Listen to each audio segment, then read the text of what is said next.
But let us go and talk to, in many ways, the man of the moment, somebody who kept alive many of the issues that were important to many of the platform listeners, and has always been available to the platform to give fair, honest and direct answers. I'm sure that won't change just because he's going to be in government.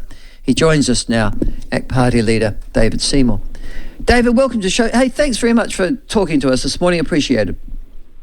No worries, Michael. Thanks for having me on.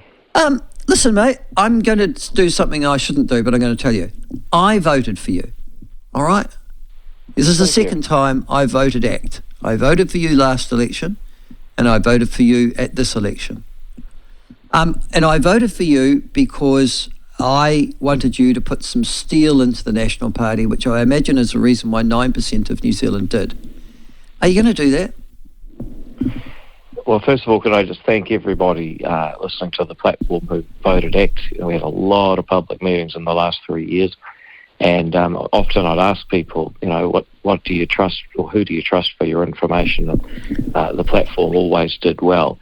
But getting that out of the way, yeah, absolutely. Look, we've got a number of policy objectives, in fact, a pretty big agenda. And over the next couple of weeks, we're going to be sitting down with the Nats, potentially New Zealand First, depending on how those special votes go, and saying, look, this country needs real change. It is broke. It can't keep spending as much. It is unsafe. It's got to have a total change of attitude in crime. It's actually become far too divided by this radical interpretation of the treaty. We need to correct that and correct the way that public services operate. And then there's quite a number of other issues. Landlords have been treated badly. Farmers have been treated badly. Small business has been treated badly. We need to fix specific policy issues right across the board.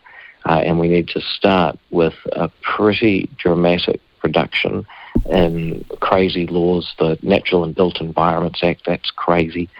We need to get rid of the fair pay agreements. That's just more bureaucracy. There's a number of further changes. 3 waters and the Māori Health Authority would be another couple. So, yeah, it's a pretty comprehensive agenda, and we're going to be putting it to the Nats, potentially New Zealand First, that this is not just another time we get into power and keep it all the same. We chose the phrase real change for a reason, because that's what New Zealand needs if it's going to continue being this first world country and an island paradise that we've long dreamed of. Okay, but I do want to say something to you. I was a bit disappointed with you, David, personally and politically, because I thought you gave oxygen to New Zealand First and to Winston Peters during the campaign. I thought there was a part of your campaign that fell down, and I'm sure you think so now too. You changed that. So I'm not going to go over that, and I think you know that too, that you should have in actual fact not stooped to conquer, so to speak, with Winston Peters, because now you need him, and you were always possibly going to need him too. Have you talked to him at all since the election campaign?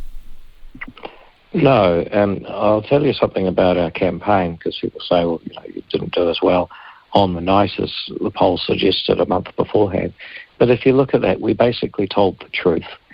We told people that the government's out of money and we're going to have to change things, that the country is divided and we're going to have an honest and perhaps difficult conversation about the treaty. And we told people that New Zealand First have been in government 4 times. They've never done a second term in a row. It's always fallen apart for one reason or another. Now, there are no doubts for people who said, well, I don't like that guy. He's selling us things that aren't that good to hear. But also, ACT's modus operandi is that New Zealand needs honest politicians who will make hard calls, even when it's not popular. And so we wouldn't change a thing about that, because the truth is the ultimate objective of any kind of human interaction, including politics. Well, I'm glad you talked about human interaction, because as you and I know, David, politics is as much about personality as it is about policies and principles. The reality is that the 3 of you, and I'm sure you have no doubt, and I don't think the National Party does either, that when the specials come in, there's going to be 3 of you, New Zealand First, ACT, National Party, who are going to need to form a coalition. And on many issues, if you overlay your policies, you actually agree, don't you? I looked at your policies over the election quite specifically. I looked at New Zealand First, I looked at National, and the overlay is really quite remarkable, don't you think? Well, first of all, we're the only ones that have produced an honest budget. So, the other guys have promised the earth without showing how to pay for it. So that's a big difference. We're going to have to deal with excessive government spending a long time before we can talk about tax cuts, because the best tax cut anyone can have right now is to get this inflation under control, take pressure off the interest rates that the Reserve Bank otherwise uses to reduce inflation, so that people can breathe at the end of the week. We also need to work out how we deal to the amount of regulatory red tape. The others aren't talking about that.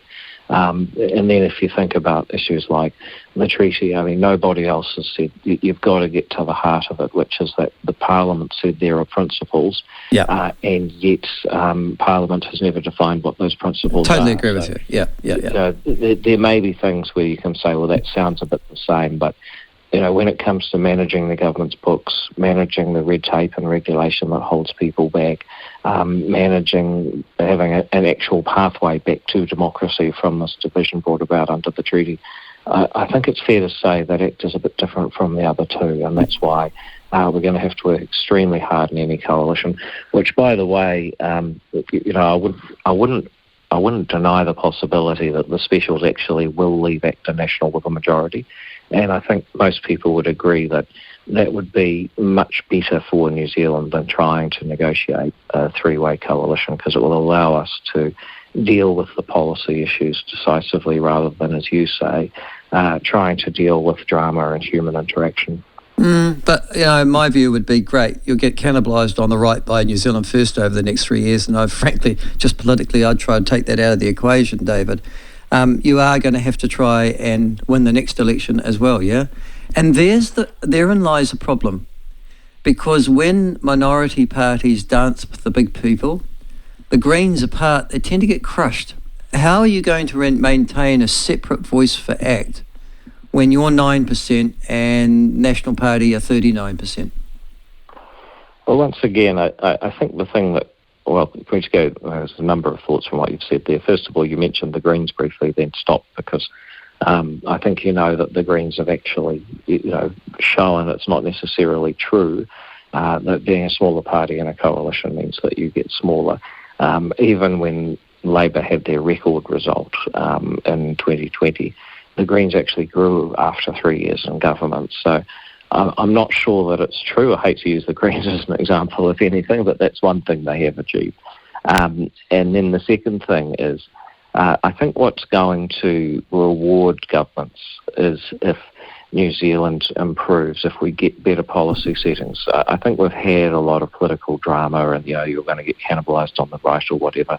I think what people really need to see is, can we make life affordable? Can we make the streets safer? And can we make New Zealand a place where actually everyone really does have the same basic rights and duties? That would be a way forward that I think would be better for all of New Zealand. And if we do those things, then I think we're going to be okay. On the other hand, if the government does not deliver the kinds of changes that people just asked for in huge numbers, a record number of people voted for ACT, then I don't think that we're going to be well rewarded. So, no, I'm less interested in kind of the interplay and the horse race between politicians. I'm more interested in people get those results in those key areas.